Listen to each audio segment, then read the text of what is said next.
Hi friends, இன்னைக்கு நம்ம butter beans pulao தான் பண்ண போறோம். அதுக்கு வந்து சைடிஷ்க்கு வந்து எக் வந்து பாயில் பண்ணிட்டு இருக்கேன். அதுக்கு தேவையான காய்கறிகள் என்னென்ன எடுத்து வச்சிருக்கேன்னு வாங்க பார்க்கலாம். அதுக்கு மெயின் இன்கிரீடியன்ட் பாத்தீங்கன்னா இந்த பட்டர் பீன்ஸ் தான். நல்ல தளன்னு உரிச்சு வச்சிருக்கேன். அதுக்கப்புறம் வந்து நான் இன்னைக்கு என்னென்ன காய்கறிகள் எடுத்திருக்கேன்னா கேரட், கொஞ்சமா மாங்காய் வந்து ரொம்ப போட வேணாம், ஒரு 4 பீஸ் வந்து அந்த ஃப்ளேவருக்காண்டி எடுத்து வச்சிருக்கேன். பீன்ஸு, அப்புறம் வந்து எப்பவும் போல வெங்காயம், தக்காளி, உருளைக்கிழங்கு எடுத்து வச்சிருக்கேன். இதுக்கு ஒரு மசாலா அரைக்க போறோம். அது வந்து மெயின்க புலாவுக்கு வந்து இது ரொம்ப டேஸ்ட் கொடுக்கக்கூடியது. இது என்ன மசாலானா 1 கப் புதினா, 1 கப் வந்து கொத்தமல்லி, அப்புறம் வந்து 2 மிளகா போட்டிருக்கேன், அப்புறம் வந்து 4-5 பூண்டு பல் போட்டிருக்கேன், அப்புறம் வந்து இஞ்சி. இதை வந்து ஒரு கழுவி நல்லா வாஷ் பண்ணி எடுத்து வச்சிருக்கேன். இதை வந்து அரைச்சி ஒரு ஃபைன் பேஸ்டா எடுத்துக்குவோம். இப்ப குக்கரை வந்து அடுப்புல வச்சுட்டு ஒரு 4 டேபிள் ஸ்பூன் அளவு எண்ணெய் சேர்த்துக்கோங்க. நான் வந்து எனக்கு நல்லெண்ணெய் தான் எடுத்திருக்கேன். ஒரு 4 டேபிள் ஸ்பூன் அளவு எண்ணெயை சேர்த்து நல்லா காய விட்டுக்கோங்க.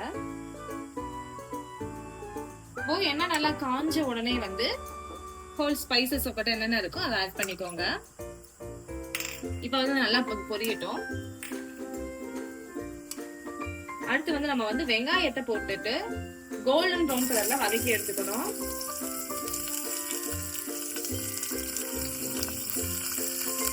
அடுத்து வந்து லோ ஃப்ளேம்ல வச்சுக்கோங்க, டக்குனு தெரிச்சிடும். இப்போ வந்து இதை நல்லா நம்ம கோல்டன் ப்ரௌன் கலர்ல வதக்கி எடுத்துக்குவோம். பாருங்க, வெங்காயம் வந்து இந்த அளவு கோல்டன் ப்ரௌன் கலர்ல நல்லா வதங்கிடுச்சு. அப்புறம் வந்து நம்ம கட் பண்ணி வச்ச காய்கறிகளை சேர்த்துக்குவோம். ஆல்ரெடி வந்து என்னென்ன காய்கறின்னு வந்து நான் காட்டினவங்கிட்ட அந்த காய்கறி எல்லாத்தையுமே நம்ம இதை சேர்த்துக்குவோம்.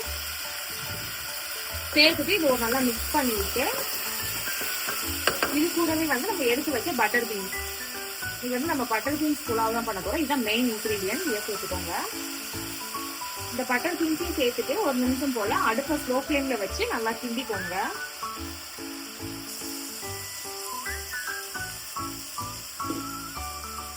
இப்ப இந்த பட்டர் பீன்ஸை சேர்த்து நல்லா வதக்கி எடுத்துக்குவோம் ஒரு 2 நிமிஷம் போல. அடுத்தது வந்து நம்ம ஆல்ரெடி அரைச்சு வச்ச பேஸ்ட், புதினா, கொத்தமல்லி, இஞ்சி, பூண்டு, இந்த பேஸ்ட் வந்து நம்ம சேர்த்துக்குவோம். இது வந்து மெயினுங்க, இதை சேர்க்க மறந்துடாதீங்க. இதான் வந்து புலாவுக்கு ஒரு டேஸ்ட் கொடுக்கக்கூடியது. நம்ம வந்து இதுல எந்த ஒரு மசாலாவுமே ஆட் பண்ண போறது கிடையாது. இதை வச்சுதான் நம்ம பண்ண போறோம். இதை சேர்த்துட்டு இந்த மசாலாவோட பச்சை வாசம் போற வரைக்கும் ஒரு 5 நிமிஷம் போல நல்லா வதக்கி எடுத்துக்கோங்க. இப்ப பாருங்க, நல்லாவே வதங்கிடுச்சு.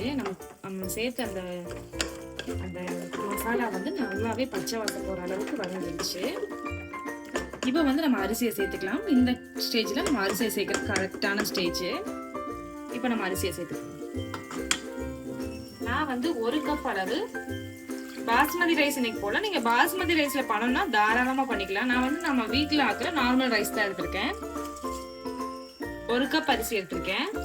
நீங்க இந்த அரிசி கூட இப்ப 1 கப் அரிசி எடுத்தீங்கன்னா நீங்க 2 கப் தேங்காய் பால் கூட சேர்த்துக்கலாம். நான் இன்னைக்கு வந்து நார்மல் வாட்டர் தான் சேர்த்துக்கிறேன். தேங்காய் பால் சேர்க்கும் போது இன்னுமே டேஸ்ட் சூப்பரா இருக்கும். நம்ம வீடியோஸ்ல நான் நிறைய தேங்காய் பால் சேர்த்து வீடியோ போட்டிருக்கேன், வேணும்னா செக் பண்ணி பாருங்க. இன்னைக்கு வந்து வாட்டர் சேர்த்து தான் பண்ண போறோம். அரிசியை சேர்த்துட்டு ஒரு நல்லா மிக்ஸ் பண்ணிக்குவோம். இப்ப பாத்தீங்கன்னா நம்ம உப்பு சேர்க்கவே இல்லை. இப்ப வந்து உப்பு சேர்த்துட்டு இதுக்கு வந்து தேவையான தண்ணி சேர்த்துட்டு நம்ம வந்து குக்கரை ஒரு 4 விசில் போல போட்டு எடுத்துக்குவோம். இப்ப நம்ம தேவையான அளவு உப்பு சேர்த்துக்குவோம்.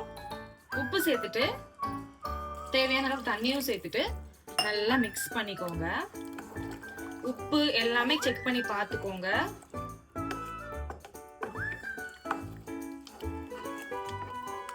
செக் பண்ணி பார்த்துட்டு நீங்க வந்து க்ளோஸ் பண்ணி விசில் விட்டு நீங்க எடுத்துக்கலாம். நான் வந்து உப்பு எல்லாமே செக் பண்ணி பார்த்துட்டேன். எனக்கு வந்து கரெக்டா சூப்பரா இருக்கு எல்லாமே வந்து. இப்போ நம்ம குக்கரை மூடி விசில் போட்டு எடுத்துக்கலாம். அவ்வளோதான் ஃப்ரெண்ட்ஸ், சூப்பராக வந்து நம்மளுக்கு புலாவ் ரெடி ஆயிடுச்சு. நான் வந்து எனக்கு பிளேட்டில் வந்து அழகாக டெக்கரேட் பண்ணி எடுத்து வச்சுருக்கேன். வந்து ஸ்நாக்ஸ் கொஞ்சம், அப்புறம் வந்து கொஞ்சம் இன்னைக்கு வந்து பீக்கங்காய் வெஞ்சனம் தான் வச்சுருக்கேன். ஒரு பாயில்டு எக்கு, வீட்டிலே பண்ண நெல்லிக்காய் ஊறுகாய். இந்த ஊறுகாய் ரெசிபி வந்து நான் போட்டிருக்கேன், கண்டிப்பாக செக் பண்ணி பாருங்கள். அவ்வளோதாங்க, சாதத்தோடு சாப்பிடும்போது செம்ம டேஸ்ட்டாக இருக்கும். இந்த சாதத்தை நீங்கள் வெறுமனையாகவும் சாப்பிட்டுக்கலாம், ஊறுகாவோட அல்டிமேட்டாக இருக்கும். நீங்கள் வேணால் ரைத்தா வச்சுக்கலாம். நம்ம சேனல்லே வந்து நான் டெய்லி வந்து லஞ்ச் வீடியோஸ் நான் போட்டுட்டு இருக்கிறேன். நான் என்னென்ன லஞ்சுக்கு பண்ணுறேன்னு சொல்லிட்டு அதுல உங்களுக்கு ரெசிபிஸ் ஏதாவது பிடிச்சிருந்துச்சு அப்படின்னா கண்டிப்பா நீங்க சொல்லுங்க, நான் வந்து வீடியோஸ் ஆட் பண்றேன். இந்த வீடியோ பிடிச்சிருந்தா லைக் பண்ணிட்டு மறந்துடாம சேனலை சப்ஸ்கிரைப் பண்ணிருங்க. தேங்க்யூ.